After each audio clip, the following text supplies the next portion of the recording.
बिस्मिल्लाहिर्रहमानिर्रहीम। अस्सलाम वालेकुम दोस्तों। कुरान मजीद अल्लाह का वो लाफानी मौज़ा है जिसकी हर सूरत, हर आयत अपने अंदर हिकमत के समंदर छुपाए हुए है।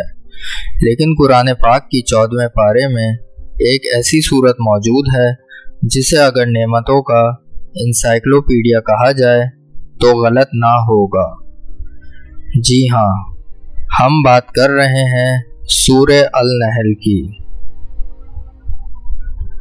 ये वो सूरत है जिसका नाम एक नन्ही सी मखलूक यानी शहद की मक्खी पर रखा गया है।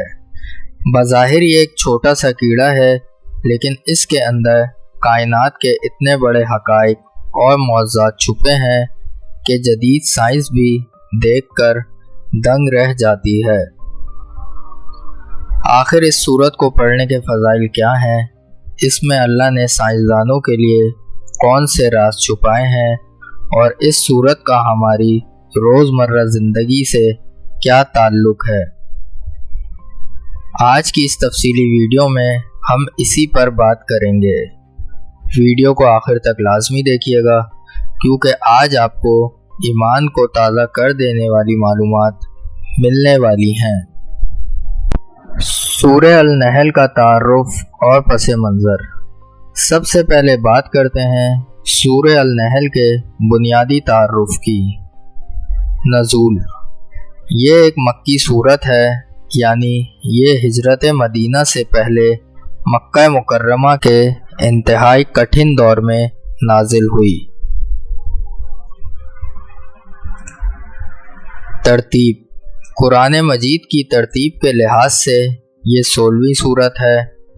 आयात। इस सूरत में कुल 128 आयात और 16 रुकू हैं।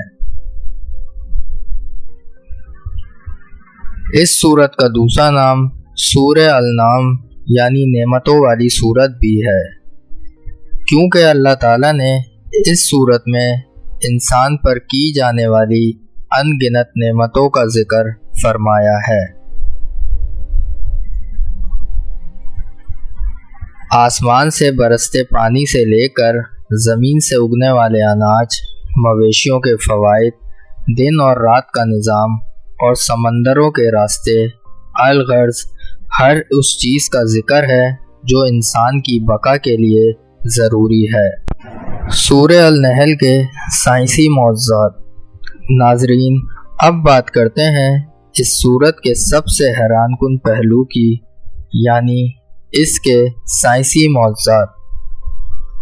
आज से 1400 साल पहले जब दौरे जहालियत था और कोई खुर्दबीन, माइक्रोस्कोप या लेबॉर्ट्री नहीं थी, इस वक्त कुरान ने शहद की मक्खी के बारे में वो बातें बताईं जो जदीद साइंस ने पिछली 1-2 सदियों में दरियाफ्त की हैं। मौज़ूज़ा नंबर 1, मादा मक्खी का इंकशाफ। कुरान पाक की आयत नंबर 68 में अल्लाह फरमाता है, और आपके रब ने शहद की मक्खी के दिल में ये बात डाल दी कि तू पहाड़ों में, दरख्तों में और लोगों की बनाई हुई छतों में अपना घर बना। अरबी ज़बान की ग्रामर के लिहाज से यहाँ अल्लाह ताला ने मक्खी के लिए अतखज़ी का लफ्ज़ इस्तेमाल किया है, जो अरबी में मुअन्नस यानी फ़ीमेल के लिए बोला जाता है। 1400 साल तक लोग समझते रहे कि ये बस एक आम लफ्ज़ है, लेकिन जदीद बायोलॉजी ने अब जाकर ये साबित किया है कि छत्ता बनाने, रास्ते तलाश करने और शहद इकट्ठा करने का सारा काम वर्कर मक्खियाँ करती हैं, और ये तमाम वर्कर मक्खियाँ मादा होती हैं। सुभान अल्लाह। जो बात साइंस ने अब जानी, कुरान ने सदियों पहले बता दी। शहद में शिफा और इसका रंग। आयत नंबर 69 में अल्लाह फरमाता है, इनके पेट से मुख्तलिफ रंगों का मशरूब निकलता है जिसमें लोगों के लिए शिफा है। साइंस कहती है कि शहद की मक्खी जो फूल चूसती है उसके मैदे یعنی اسٹمک میں نہیں جاتا، بلکہ اس کے پاس ایک خاص ہنی اسٹمک ہوتا ہے جہاں کیمیکل پروسیس کے بعد شہد بنتا ہے۔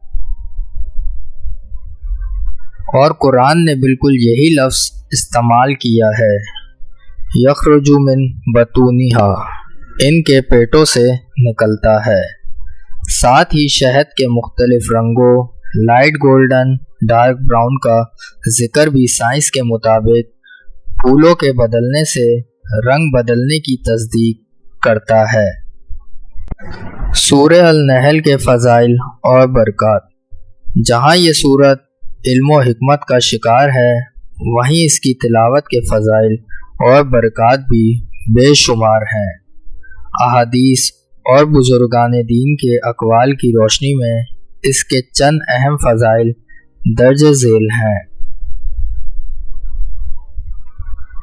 نعمتوں کا شکرانہ اور حفاظت۔ چونکہ اس صورت میں اللہ نے اپنی نعمتوں کا تفصیلی ذکر کیا ہے، اس لیے مفسرین فرماتے ہیں کہ جو شخص اس صورت کی تلاوت کثرت سے کرتا ہے، اللہ اس سے اپنی نعمتیں نہیں چھینتا اور اسے شکر گزاری کی توفیق دیتا ہے۔ قرض اور تنگی معاش سے نجات۔ روایات میں آتا ہے کہ جو شخص معاشی تنگی یا قرض کے بوجھ تلے دبا ہو، وہ اگر روزانہ اس سورت کی تلاوت کو اپنا معمول بنا لے تو اللہ غیب سے اس کے رزق کے اسباب پیدا فرما دیتا ہے۔ دشمنوں اور حاسدوں سے حفاظت۔ اس سورت کے آخری رکوع میں صبر اور استقامت کا درس ہے۔ بزرگوں کے مطابق اس کی تلاوت سے انسان حاسدین کے حسد اور دشمنوں کے شر سے محفوظ رہتا ہے۔ شفا کا حصول۔ چونکہ اس میں شہد کا ذکر ہے جسے اللہ نے شفا کہا ہے، اس لیے اس سورت کو پڑھ کر پانی پر دم کر کے پینا جسمانی اور روحانی بیماریوں کے لیے اکسیر مانا جاتا ہے۔ سورت کا پیغام اور حاصل کلام۔